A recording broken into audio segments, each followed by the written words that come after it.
My name is Katie Woodruff and I am the Restoration Coordinator from the Canal and River Trust. It's great to see so many of you here today.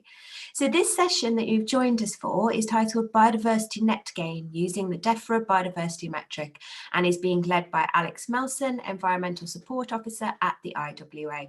Over to you, Alex. Thank you, Katie. Good morning, everyone. So again, apologies for my inability for you guys to see me today. A bit of issues with the laptop camera. So thank you everyone who's already answered the poll. So have a quick look at that. So let me quickly share the results. So it's interesting to see that, as expected, the majority of people have sort of very limited or passing knowledge of the biodiversity metric. A few people have a bit more experience than someone who's got plenty. That's good to know the level of experience here. For this session, we'll be looking at just a basic level as an introduction to biodiversity net gain. Really sort of, just as an introduction to let you know how it operates, how ecologists are going to be using it, and how it potentially will be used for canal restorations. So I'm going to remove these result shares. Just to confirm, if you want to answer me any questions, please pop it in the chat box. Unfortunately, this isn't a webinar session, so we only be able to see the questions in the chat box. Otherwise, you can wait for the end of the session and there'll be a Q&A then as well.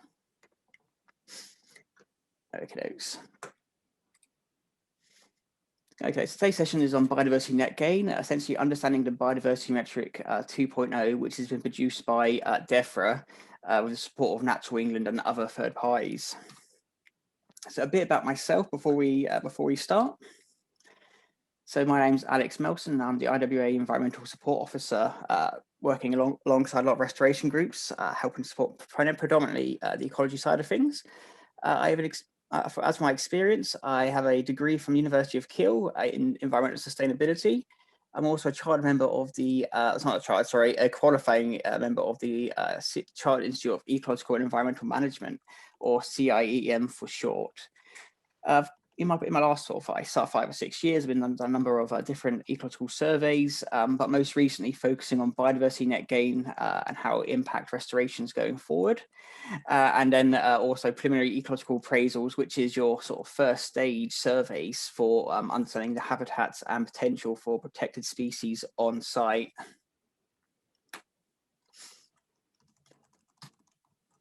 So we've already done the poll, so I'll skip on from that. So before I start off with, and you've probably all seen this slide about 5 times already in the past couple of webinars, but essentially the biodiversity metric is part of this biodiversity net gain ideology, which will be coming into law hopefully the next couple of years.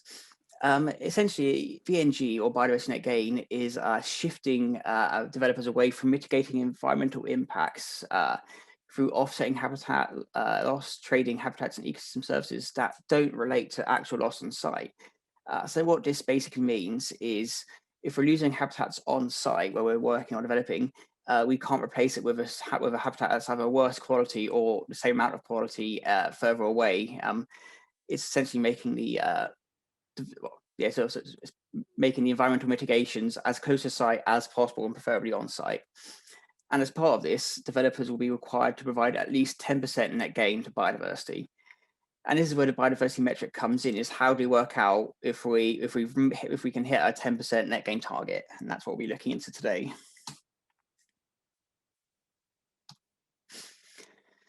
So as I mentioned, it's a DEFRA Biodiversity Metric 2.0. So what is the biodiversity metric?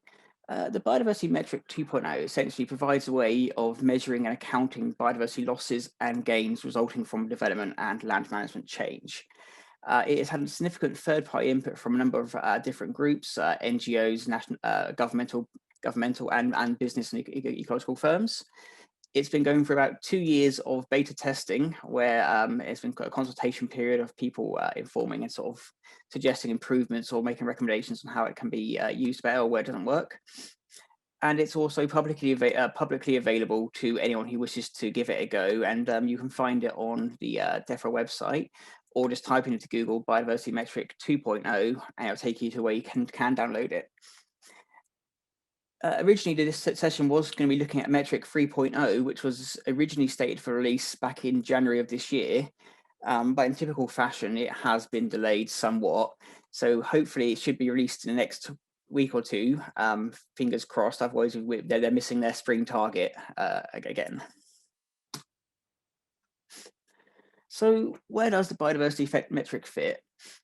So the biodiversity metric can really be undertaken at really any point through the development process. It can be taken right at the start before while we're developing our proposal, all the way through to the construction phase.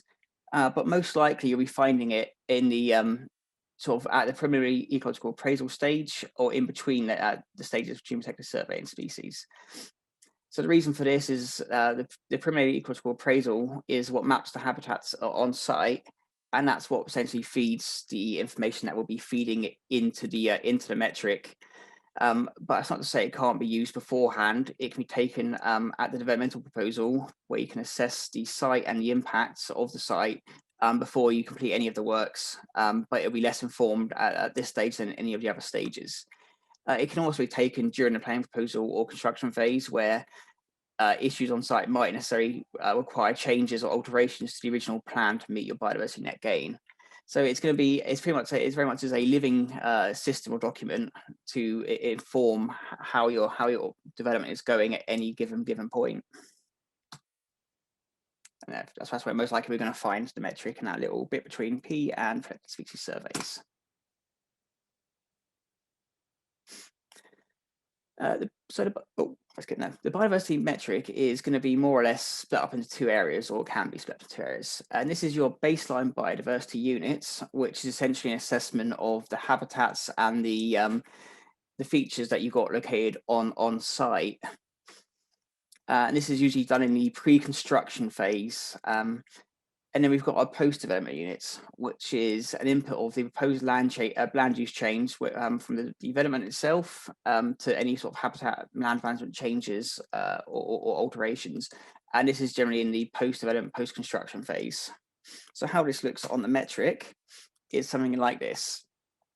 This is the this is the screen most ecologists will be using when operating the metric, and it has it's set up into on-site baseline and the on-site post-development. And we'll have a quick look at this at the end of the session. I'll walk you through it very quickly at the end. So a little bit of a definition on each point. So when we're looking at the creation or recreation, this is where one habitat is replaced by another or destroyed by another.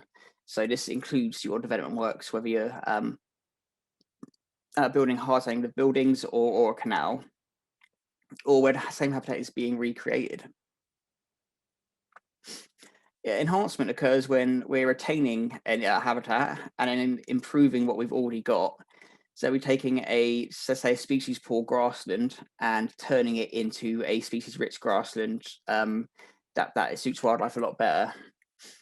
And then there is also accelerated succession, which I think a little bit has been cut off the bottom of the screen. But this is where a habitat is created on existing habitats, but it's not being abruptly created. So an example from this is if we're looking at turning a grassland into a woodland, we would encourage scrubby species, hawthorn, etc., bramble, to take over the grassland to allow woodlands to then succeed in the future. So it's just very much a softer approach to achieving some biodiversity units. So we're going to talk you very quickly through how the biodiversity metric operates. So baseline biodiversity units are made up of these points: distinctiveness, condition, significance, connectivity, and the area, which is made up in hectares, or when we're looking at the hedgerows or rivers or the river metric, that's done in kilometers or distance. So distinctiveness essentially values the habitat to wildlife. Generally speaking, sort of the rarer the habitat or the greater mosaic of habitat you have, the higher value it is to wildlife. So for example, reed beds are very high value for wildlife. That scores higher on the metric than, say, arable fields. We then look at their condition, whether it's a good example of that habitat. Like I mentioned previously, you can have a semi-improved neutral grassland, which is species poor. But if the great area species assemblage you have, or diversity or number of protected species you find on that site, the higher the condition will be. Significance, again, this is whether the how it's been rated by the local authority or national authorities, to whether it's important nationally or locally. So, for example, if it's a triple SI designated site, that is significantly important, or nature reserve. Otherwise, it'll be inserted into local biodiversity action plans, or in the future, local nature recovery networks. We then look at connectivity, which is a bit of an interesting one. As far as we're aware, the Biodiversity Metric 3.0 is actually going to be removing this section due to a number of complexities in actually deciding how valuable the connectivity is, and it'll be more or less going into sort of a strategic placements viewpoint, so whether it's in the local plans, etc. So that's going to be changing very much soon, so I wouldn't worry about that for the moment. But generally, looking at it as a quantifiable or qualitative data, if your habitat has high potential for connecting different and disparate habitats, that should score higher in the metric or any future reports. And then finally, the size of the habitats. So the bigger the bigger the area, the better value it is for wildlife. And then this is then put against the post-development biodiversity units or unit, where we take the same scores as above: distinctiveness, condition, significance, connectivity, and area. And then we add in an extra element of looking at the spatial risk, temporal risk, and delivery risk. So this is of new habitat. So if we're replacing a habitat on site, we'd go for the exact same score. So if we're replacing a grassland with some buildings, we put the building metric through. So whether that's a distinctive building or the condition is good, or as such. And then we put in how our mitigation is going to be impacting, or how the length of time to deliver the habitat is gonna work. So again, distance from the offset from the site. The further away you get, the reduced score you're be achieving in the biodiversity metric. It's to essentially encourage developers to more or less input and plan for habitat for habitat benefits on site or locally. There's also temporal risk, which is the time for habitats to reach a target condition. So different habitats require different amounts of time to achieve that. Woodlands will generally often require 30 years to reach that target. Hedgerows might need 7, and grasslands might need less. So each habitat will have a different score for how long it will reach its target condition. And finally, delivery of risk. How difficult is that habitat to recreate? And that very much, again, also depends on the habitat type.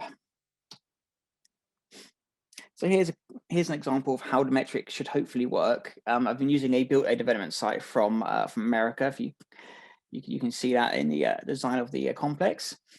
So on the left we have the site as it was originally, and then on the right is the proposed development and what they're looking to achieve. What we do is we do our baseline biodiversity units or surveys to ascertain what habitats are on site, and in this case we have a number of different habitats. And what the post-development mental units or the site will look like after development. And this should then give us a score and a metric. So we're calling this a 10-hectare site. So originally we have 37 units made up of arable, amenity, semi-improved grass and broadleaf woodland buildings, and some mixed woodland in there as well. And we then look at our post-development units. So in the metric, we'll put in what we expect our habitats to be after we're done with it. And generally speaking, building and hard standing materials have a value of 0 at the end, unless you can include features like green roofing or bat boxes, bird boxes, etc., into the buildings themselves. This is a worst case scenario where we've basically removed all the existing habitat on site and replaced it with either worse habitat or non-existing. So at the end of this metric, we have a unit score or a significant loss of minus 26.69 biodiversity units. And you can sort of see the metric will take this into account and give you an idea of where your units have been lost and gained. So we pretty much lost most of them and made a few gains on some less sort of valuable habitats. So how do we make up? Oh, I've gone too far. There we go. So how do we make up the shortfall? So there's 4 ways you can generally do this. First of all is to go back to your development designs and amend them. So incorporate some more biological features, or trying to encourage that you incorporate existing habitats into your current design. We look at enhancing existing habitat. So if anything's going to be left, how can we go in and improve it? So we can look at purchasing additional land in the surrounding area to offset some losses on site and improve that area. And then there's also purchasing environmental credits, where you would essentially be paying the local government or a third party to undertake improvement works on your behalf. But this will generally be quite a considerable amount of money to undertake this side of things. So what I've done here is I've done the same thing, but made a few amends to try and meet the targets of 10% net gain. So as you can see, I've amended the design. So I've lost some of my housing or building work to some semi-improved neutral grassland to try and again make some gains of that valuable habitat type. I've also purchased some land on the outer rim or the outskirts to recreate some of the broadleaf woodland that we lost during the development stage in hopes that we can improve our unit gains. I've also incorporated some hedgerows as some additional habitat gains. And after this, looks like we've got a 2.56 gain in units at the end. So we've still made some losses on our arable and mixed woodland, which generally speaking are on the lower end or lower echelons of wildlife value. And we've also added in some extra features such as the hedgerows to get some extra gains. So despite this, I've still got 1.14 units required to hit my 10% gain. So I'll go back to the plans, look at it again. Can I look at enhancing some of my other areas? So could I enhance my amenity grassland and turn it into more something neutral, semi-improved neutral grassland? Or can I make some improvements to that broadleaf woodland to give that a bit extra gain as well, try and get that off to 10% higher than what it currently is? So where it gets a bit more complex is when we're looking at canals and redeveloping or sort of restoring canals using the metric.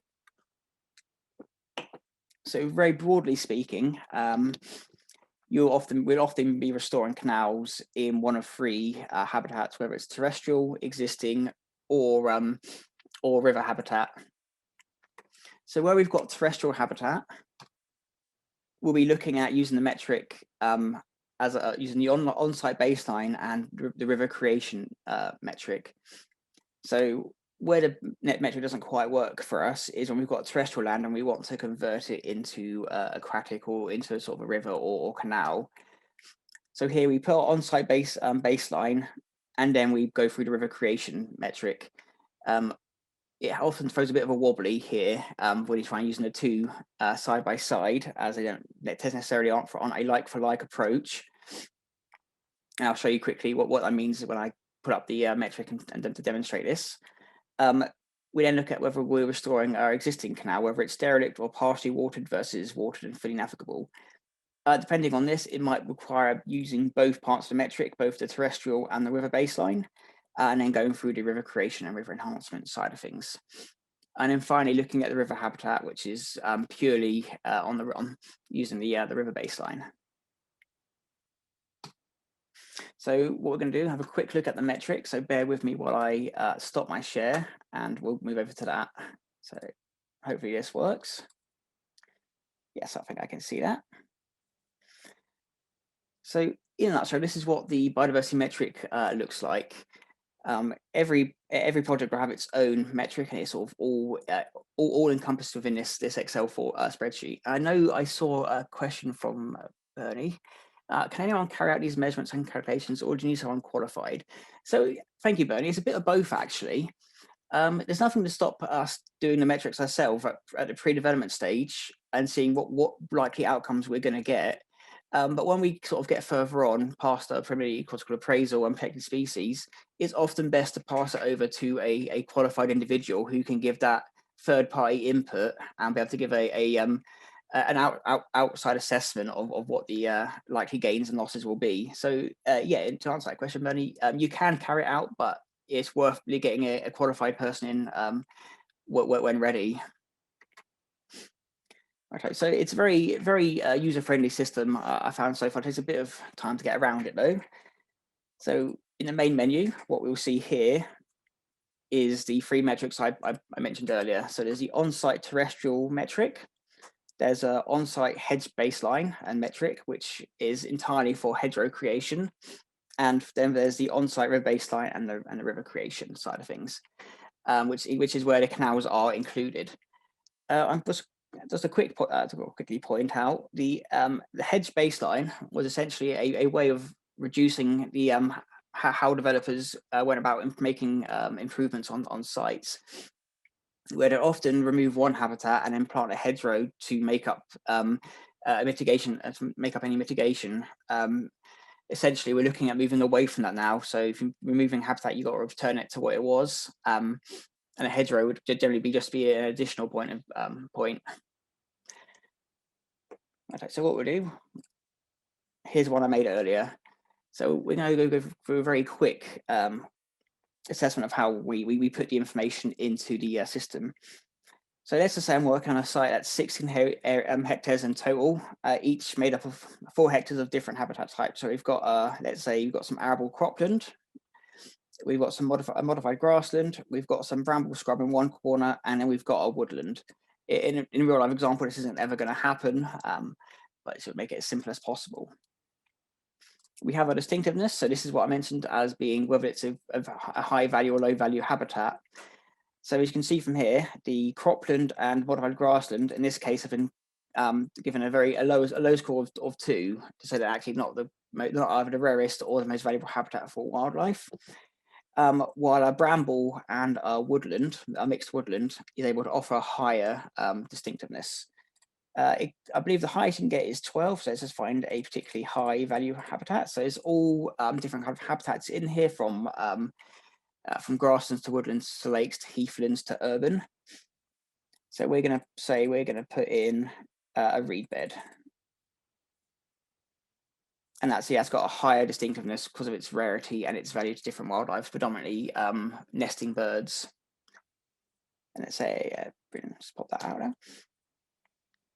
Condition is that's usually where you get an ecologist to come in, and that's where the ecologist knowledge comes into play. They will assess the site and decide and let you know whether it's a good site, bad site, or moderate. So in this case, we've got a moderate grassland, a fairly poor structured bramble, which could just be its ankle high bramble as opposed to anything of any particular use for wildlife. And woodland is a moderate value. Let's say there's some invasive species or non-natives intermixed in that woodland to reduce its quality. So this is when ecological connectivity comes into place. They've all been marked as low. As I mentioned previously, the complexity of the connectivity modifier has essentially indicated there's not much point of putting a score in there for the moment. So that's just a low connectivity right now. We then move on to strategic significance. So this is essentially whether the area is identified in a local strategy, is ecologically desirable but not in the strategy, or has no value within the local plans. So this is going to change inevitably for the 3.0 metric, where they're going to be looking at the local nature recovery networks and the national nature recovery networks. So the wording will change, but it will be similar in style and fashion. And then what we get at the end is suggested actions. So the metric is telling us that we need to replace the habitats with the same distinctiveness or better habitats. So that's for arable and modified grassland. And again here, the same broad habitat or high distinctiveness habitat required, essentially telling us what the local authorities are going to be wanting to see, or what people are wanting to see. And then we can then add in our retention. So how much of the habitat are we going to be losing or keeping on site? So for example, let's say we're losing 1 hectare of each habitat. So we've managed to retain 3. And that gives us a nice understanding of what's actually being lost and what units are being lost as a result. You can amend it by adding in enhancements. So let's say we retain 2 hectares of land, and we're going to enhance that 2 hectares of land. And then that sort of reduces our units lost, so we can actually mitigate the losses there by retaining an area and also enhancing the area itself. I'll pop that back to 3. Now we head back to our main menu. So that's on the site baseline. But let's say we want to pop a canal through our site. This is where it gets a bit more difficult, where the terrestrial baseline is looking at areas in hectare. River baseline looks at kilometers or distance. So there's a bit of give and take when it comes to putting the metric in on this. So we haven't got a baseline river, so we've got nothing on site currently, so we can currently ignore this. But we are going to create a habitat. So we're going to be creating, let's say, 4 kilometers of a 16-hectare site will be a canal, which is probably also never going to happen. These are given a distinctive, a medium distinctiveness, which is again is very broad. It doesn't really take into account whether the canal itself has a good riparian buffer or this isn't hard engineered sides, etc. But that's when we come along in as an ecologist and then give it its condition. So if it's got 2 hard sides with no vegetation on either side and sort of very poor internal sort of vegetation, would mark it as poor, which reduces the score. If we're looking to build a really positive, eco-friendly canal, we then make it put on a good modifier. But for the moment, we'll just stick it on moderate. For now. Again, the strategic significance stays exactly the same. If the canal is incorporated into local nature recovery networks or in a local authority, we can then actually go through and increase the strategic significance out there.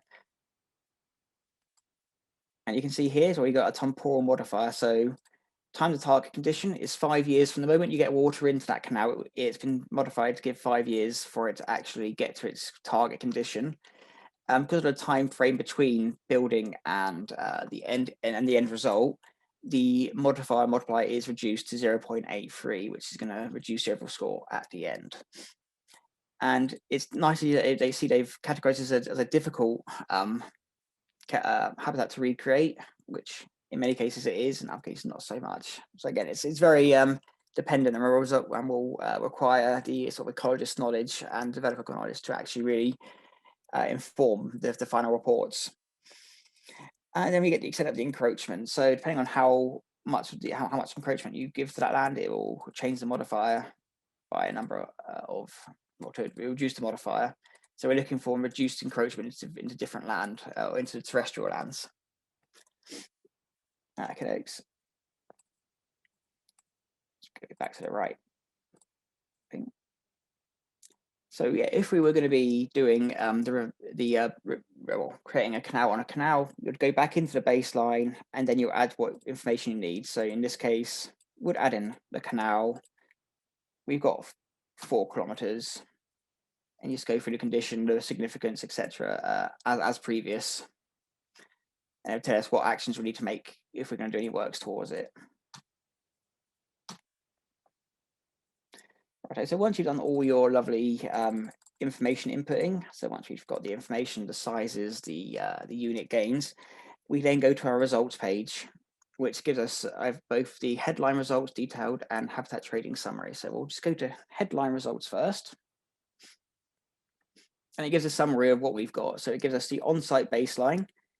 So we started off with 80 units combined with a total of 8 hedgerow units, so 88 in total. After we've done our works, habitat units have dropped to 63 units, but we've made some gains in our hedgerows by improving or extending or lengthening and improving the condition of those. But we've also made a gain straight from the river units in that there's a new habitat that's being incorporated. When normally the metric prefers a like-for-like basis, it can also be argued if the habitat that we're building on is better. So let's say our canals are of higher quality and distinctiveness than the cropland or the modified grassland, that will be taken into account. So if you end up with a negative score on the habitat units, it's just very much important that the ecologist or the project developers make this point at all stages. We haven't touched on the off-site baseline. So if we're going to do some works on a site and we can't achieve the net gain or the units on or near the site, we'll then be looking at the off-site baseline where we put it somewhere else, and it's the same process as before. And it also gives us a total net unit change. So as you can see here, we've lost 16 units of terrestrial habitat. We've gained 4 units of hedgerow and 13.26 of river units. Again, as I mentioned, although we've got a negative on the habitat units, we can make the argument that we've gained significantly more as a result of altering the habitat usage. And then we can go into our detailed results in which it gives you some very interesting graphs on what we've gained and what we're losing throughout the development life cycle. I won't go too much detail, but you can see the unit change, and this can be handed off to developers, engineers, local authorities to say this is what our project will achieve and how and why our project is going to be good for wildlife and meet biodiversity net gain. And then we've got a habitat trade summary, which again, don't pay too much attention to. It's just a lot of numbers to go through, and it'll be the ecologist who would actually interpret this and report it for you. So that's more or less a very quick introduction to biodiversity net gain. Let me see if I can switch back to my presentation. There we go. So in summary, the biodiversity metric is a quantitative tool that will be used to assess the impacts of development projects going forward. It will be used to demonstrate the on-site and off-site mitigations and habitat creations to meet biodiversity net gain of 10%. The metric won't or doesn't replace the need for ecologists for reporting or undertaking protected species surveys, but is an addition to them to really prove that the development meets the standards that they are promising. Also going to mention that the Biodiversity Metric 3.0 is expected for release, which has been misspelled, in the near future. So changes will be expected, and I'll be happy to run another session on those changes once I'm aware of what they'll be. So thank you for listening. We'll go to answer the questions now. Thank you, Alex. That was a really informative insight into BNG. And I really liked how you walked us through the metric tool at the end there. It was really interesting, very helpful. There are a few questions that have come into the chat, and I've got a few pre-submitted questions as well that have been sent in. So someone's noticed that crops get a score of 2. So if crops get a score of 2, what could get 1 or 0 on the metric? No, really good question. So a 0 in the metric is reserved for your urban development. So if it's hard standing or quarried or removing a whole habitat, that will get a 0. Very few or almost 0 habitats will get 1. They tend to go into scores of 2, 4, 6, 8. I think it might be 1, 10 somewhere in there as well, but I can't remember which one exactly that is. So they work in evens. So yeah, that's how these sort of unit score will work. Great, thank you. And referring to Bernie's question that you answered mid-presentation, Bernie's just said, I guess my point would anyone believe, a layman like me, if I did it and said we would have a 10% plus biodiversity net gain? Yeah, so in layman's terms, you can offer it at a sort of beginning stages. It can be done, like often what you find is ecologists do a quick summary just by looking at maps and existing data that's out on the internet. So using DEFRA's magic maps, and Google Maps, you can sort of roughly work out what broad habitat types you have. So you can give a very broad score, and it's a good it's a good indicator for anyone to do at any stage to really demonstrate it. So it may not be as detailed as some people would like, but it would be a good sort of starting point to really build upon the works you guys are doing as an additional proposal. So if you've got a site that's proposed for development, you can run a metric on that 1 kilometre site, and you can get an idea yourself of what you'll be likely needing to do in the future and what to be progressing forward and sort of feeding to the local authorities to really go on board with your project. Excellent, thanks, Alex. Does anything have a negative PDU unit value? No, so nothing that I'm aware of goes to minus. It always at 0 or 0 points to reduce the score. It's all generally multiplied together. So they're multiplying to a 0 point something score. It reduces the overall final score as a result.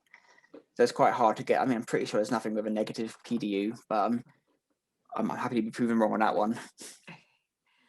Another question, what problems do you anticipate for canals with the biodiversity net gains? Could our work actually come out as a negative and we'd need to do a lot of mitigation work? Yeah, so the difficulties I imagine or I can envisage potentially where we're working on good quality terrestrial land and replacing it with the river metric.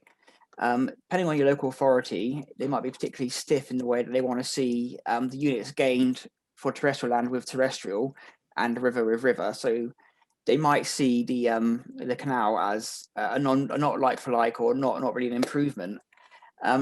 but it also depends on the timescales we're working with. So if we're like, sometimes some of our canal projects can take a while to build, so the time for us to reach the target condition might be moved significantly further than 5 years. So if we go in and we dig out a ditch and line it with the concrete blocks, that would actually be in the interim seen as an urban development or urban hard standing. So that will be seen as a negative multiplier or value of 0. You'd have to talk with the local authorities to confirm that actually at the end of the project, once it's all been re-watered, the net gains will be significantly higher. But yeah, there will be some difficulties when demonstrating the metric to local authorities because of the bespoke nature of canal restoration, that it might not be as well known amongst ecological circles and the local authorities. Okay, thank you. Can a restoration group use the biodiversity metric and present findings to the planning authority? Yes, there's certainly something that the restoration group can do, especially in the preliminary stages. However, again, as I mentioned previously, they might want to see it come from independent or third-party ecologist who has a sort of a separation from the site and can give that sort of that viewpoint, that independent viewpoint. Brilliant, thank you. Should you do it for the whole site or project by project, and is it time limited? So what I'd say is it depends on the site. You can do it for a whole length of the canal, but as we all know, habitats change, so it sometimes might not be worth doing the whole length of the canal. It might be worth doing different sections that you're working on or going to be working on to avoid repeating yourself over and over again. But equally enough, you can use the same metric and update it as you see fit, depending on what you come across in the future. So what I'd recommend to say is depends on the site. The new metric is looking at incorporating small scale sites as well. So your sites of sort of less than 1 hectare in the future. So there will be an argument that you can do it for different sites at smaller and larger scales. Okay, thank you. A question about costing. How much is this going to cost each group or project, and how much do we need to budget? So the metric itself is a free resource. But in terms of the actual amount you have to that you might have to sort of put aside for this metric, it all very much depends. So it will usually be run alongside other surveys and other ecological requirements. So when they're running a preliminary ecological appraisal, the planning authority is going to want to see the metric alongside it. So that'll be sort of incorporated into those survey costs. I can't tell you how much that's going to be, but an ecologist to use the metric doesn't take too long. The expense will still be with the actual surveys on site. The metric will be a nice addition, which takes probably no more than half a day to update the information you've got from your site onto the actual metric. That's the quick part. Okay. When does biodiversity net gain become law? So in theory, biodiversity net gain will become law in the next 2 or 3 years. But it all very much depends on the speed that government debate it in the House of Commons and whether it gets ratified in the House of Lords. So we've been told at the moment 2023 to 2024 is the target date for it to become ratified in law, but there will still be a sort of a honeymoon period where it's being implemented across different authorities.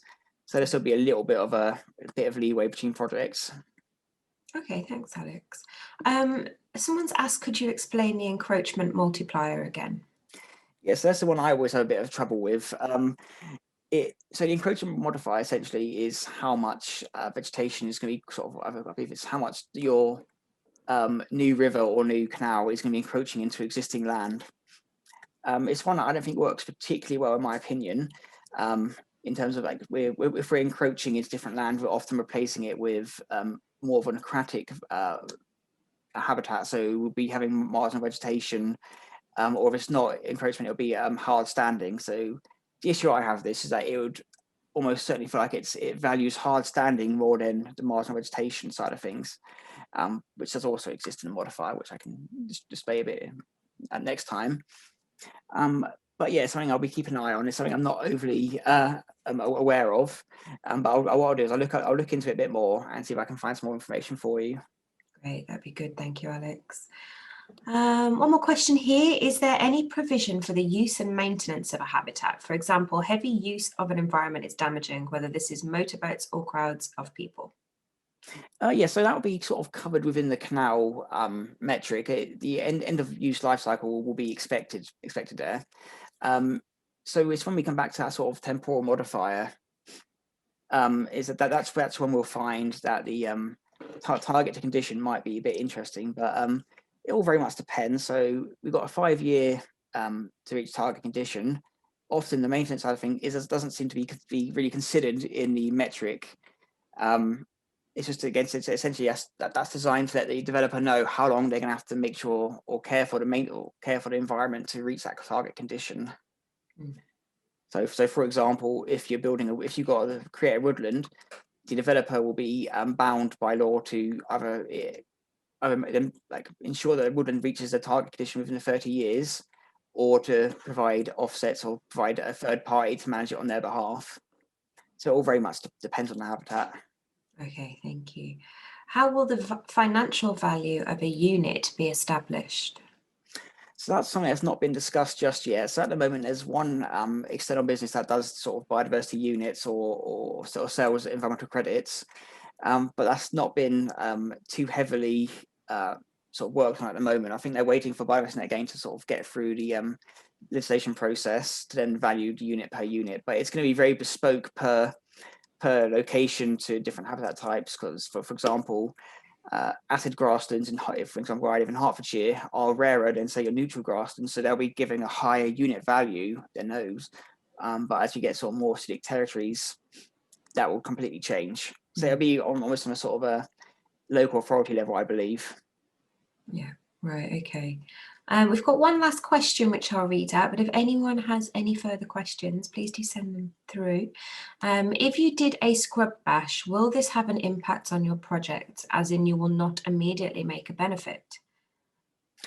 Yes, that's an interesting one itself. Well, we are distinctly changing one habitat to another. Oh, that's a very good question. I did have an answer to this one previously. I've forgotten now.